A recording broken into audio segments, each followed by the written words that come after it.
আজকে আমি আপনাদের জন্য মাছ কোটার রেসিপি নিয়ে আসছি। এটা হলে মৌসি মাছ। এই মাছের কেটে নেব, দেখে আপনাদের বুঝে নিতে হবে। লেজ কাটবো, মাছের মাথাটা কেটে নেব। মাছের পিঠের মধ্যে একটা লেজের মতো আছে, এই ফোঁটটা কেটে নেব। পেটে আছে এটা এটা দেখে আপনাদের বুঝে নিতে হবে মাছটা কিভাবে কাটছি। মাছগুলো কেটে নেওয়া হয়ে গেছে।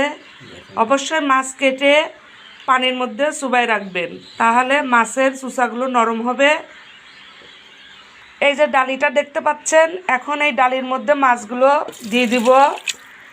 দিয়ে কলের নিচে ডালিটা ছেড়ে দিয়ে হাত দিয়ে মাছটা নাড়ি নাড়ি সুন্দর করে ধুয়ে নেব। মাছগুলো দেখেন পানি দিয়ে ধুয়ে নিছি। এখন এর মধ্যে টেবিল চামচের 1 চামচ লবণ দিয়ে দিব। অবশ্যই মাছ লবণ দিয়ে ধুতে হবে, তাহলে মাছ পরিষ্কার হবে। মাছ ধোয়া পানি দেখেন কি কালো, যতক্ষণ সাদা পানি বের হবে না হবে এতক্ষণ মাছ ধুইতে হবে। দেখেন মাছগুলো ধোয়া হয়ে গেছে, মাছের থেকে একদম সাদা পানি বের হয়ে গেছে। মাছগুলো একদম পরিষ্কার চকচক করতেছে। এভাবে মাছ ধুয়ে নেবেন, যতক্ষণ পরিষ্কার পানি বের না হবে এতক্ষণ মাছ ধুতে করতে হবে।